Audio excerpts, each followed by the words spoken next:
ऐसा कैसे निश्चय कर लिया कि भजन नहीं हो रहा? क्यों नहीं हो रहा है? क्यों नहीं होगा? हमारा मानव जीवन वो संपूर्ण शक्ति संपन्न है जिससे भगवत प्राप्ति करनी है। बिना भजन के भगवत प्राप्ति असंभव है। भजन हमारा जीवन। आज हम सुबह साधकों से यही कह रहे थे, लोग जीते कैसे हैं बिना भजन के? विषय सेवन, विषय चिंतन, प्रपंच चिंतन, ये सब बन सकता है, भजन नहीं बन सकता। कैसी बात करते हो? प्रयासरत क्यों नहीं हो? इतना क्यों इंद्रिय और मन को प्रोत्साहन दे दिया विषयों के लिए कि वो भजन के लिए ना बोल दिया कि भजन ना बने तो भगवत प्राप्ति कर? किस उद्देश्य का पालन करने के लिए मानव जीवन प्राप्त किए? क्या उद्देश्य है? क्या रुपया, समाज प्रियता, मान प्रतिष्ठा, ये सब यहीं धरी रह जाएगी। इंद्रियों का दुलार, मन का दुलार, ये नरक की प्राप्ति कराएगा।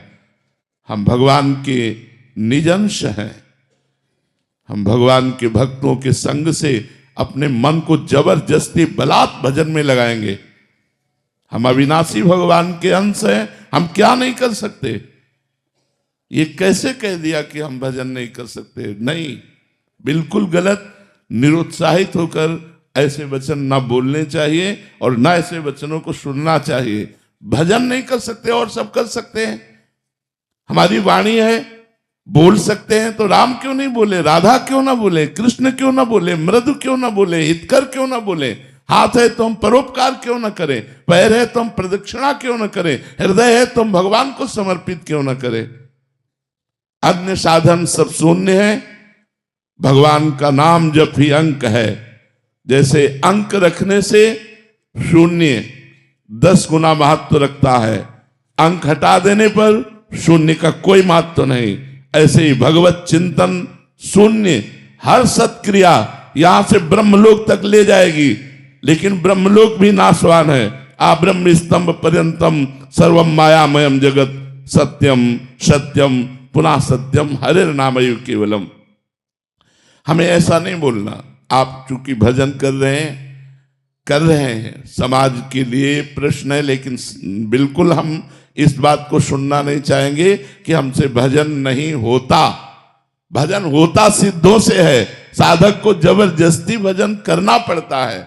हम अभ्यास योग युक्तेन चेतसा नान्यगामिना, हम ऐसा अभ्यास इस जन्म में करेंगे, हमारा चित्त भगवान को छोड़कर और कोई चिंतन ही न करे। अभ्यास के द्वारा सब कुछ किया जा सकता है। हम निराश, हताश, उदास ऐसे व्यक्ति नहीं, ऐसे व्यक्तित्व नहीं होना चाहिए। किसी भी स्थिति में, किसी भी कार्य प्रणाली में, किसी भी क्षेत्र में निराशा हमारे अंदर नहीं होनी चाहिए। हमारे अंदर उत्साह होना चाहिए। हम रौंद के फेंक देंगे हर बाधाओं को। हम भगवान के बच्चा हैं, हम अविनाशी परमात्मा के अंश हैं। ऐसा नहीं है कि हम इंद्रियों की विलासिता और मन की भोग विलासिता में ऐसा बोल पड़े कि हमसे भजन होता ही नहीं, भजन के बिना नहीं। भगवान की प्राप्ति के लिए सुलभ मार्ग भजन है।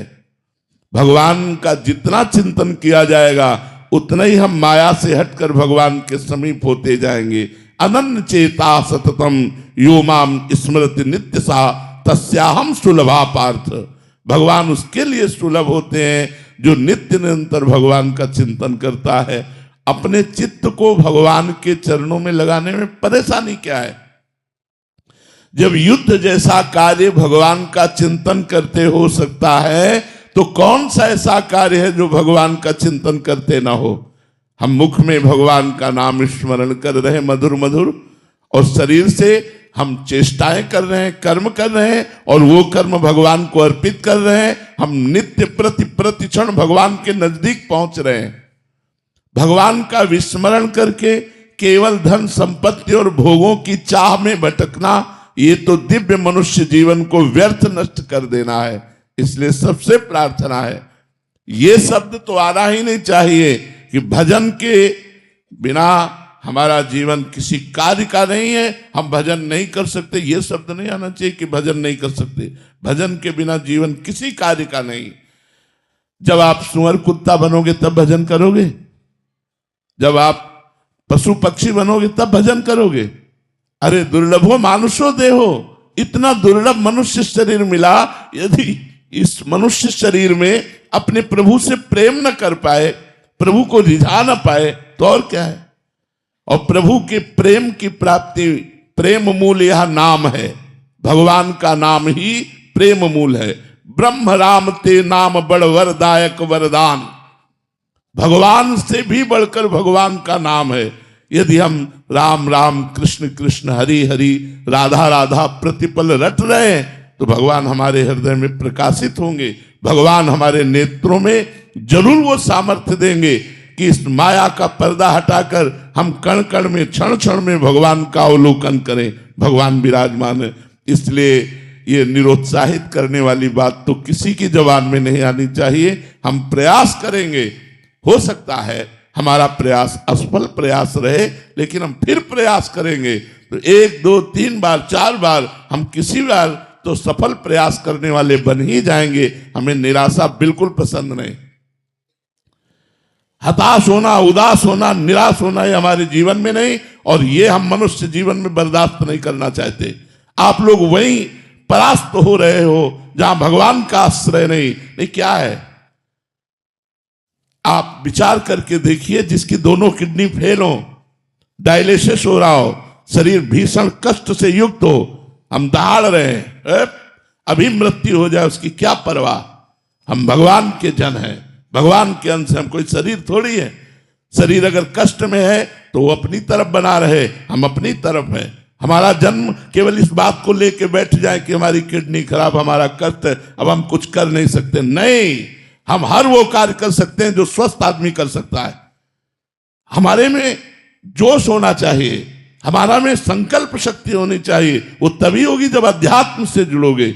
भजन करो, भगवान का नाम स्मरण करो और उत्साहित रहो और वीर पुरुष बनो, कायर पुरुष नहीं। ये मैं नहीं कर सकता, ये हमारी डायरी में नहीं है। अधर्म की बात अलग है, धर्म और सही मार्ग में चलने के लिए ये मैं नहीं कर सकता, ये डायरी में नहीं। हमें जो सतमार्ग में करना है वो हम करेंगे। भजन बड़ा है या माया का प्रकोप बड़ा है, भगवान की कृपा बड़ी है या माया का प्रकोप, ऐसा नहीं। हम सबसे प्रार्थना करते हैं, आप लोग कायर बनोगे तो ना इस लोक के रह जाओगे ना परलोक के रह जाओगे, और वीर बनोगे तो जो चाहोगे वो प्राप्त कर लोगे। तुम भगवान की संतान हो, महाबली अनंत वैभवशाली हनुमान जी महाराज जिनके चरणों को दुलार करते हैं, उन भगवान के बच्चे हो, उन भगवान के अंश हो। तुम में अपार सामर्थ्य, तुम अपनी शक्ति को जागृत करो और जागृत करके भगवत प्राप्ति करो। जब हम भगवान को अधीन कर सकते हैं भगवान का नाम जप करके, तो और क्या नहीं कर सकते। इसलिए खूब नाम जप करो। जबान हिलाने में क्या जाता है, राधा राधा राधा राधा राधा राधा, इसी से भगवत प्राप्ति हो जाएगी। जो कर्म करो भगवान को समर्पित करो, खूब नाम जप करो। देखो भोग विलास तो लंका में भी बहुत था, लेकिन विभीषण जी ने भक्ति की कि नहीं की। हम वही बात बार बार आपको दोहरा रहे हैं। हमारा जिद्दी स्वभाव होना चाहिए। हम जिस कार्य को करना है उसे करके रहेंगे, चाहे लाख बाधाएं आए, मुझे परास्त कोई नहीं कर सकता। अगर हमारा स्वभाव इस गोटी का रहेगा तो हमें कोई परास्त नहीं कर सकता। लंका निश्चर निकर निवासा, यहां कहां सज्जन कर वासा। जहां एक भी सज्जन पुरुष नहीं, घोर राक्षसी प्रवृत्ति का तांडव हो रहा है, वहां विभीषण जी ने वो भक्ति की कि भगवान कह रहे, तुम सारी के संत प्रिय मोरे, धरो देह नहीं आन निहोरे। तुम्हारे जैसे संतों के लिए मैं अवतार धारण करता हूं। जब लंका जैसे क्षेत्र में भक्ति का विस्तार विभीषण जी ने अपने हृदय में कर लिया, तो हम चाहे अमेरिका में हो, चाहे हॉलैंड में हो, चाहे इंग्लैंड में, कहीं भी हो, जब हम नहीं बदलने वाले तो हमें कोई नहीं बदल सकता। हम मांस नहीं खाना चाहते, कोई नहीं खवा सकता। हम मदिरा नहीं पीना चाहते, कोई नहीं पिला सकता। हम व्यभिचार नहीं करना चाहते, कोई नहीं करा। और अगर हम करना चाहते हैं तो भारत में क्या वृंदावन में करोगे? क्या नहीं है यहाँ? अगर भगवान है तो सब कुछ है। यहाँ भगवान भी है तो सब कुछ है। अगर हम भजन ना करना चाहें तो वृंदावन में भी भजन नहीं होगा, और भजन करना चाहे तो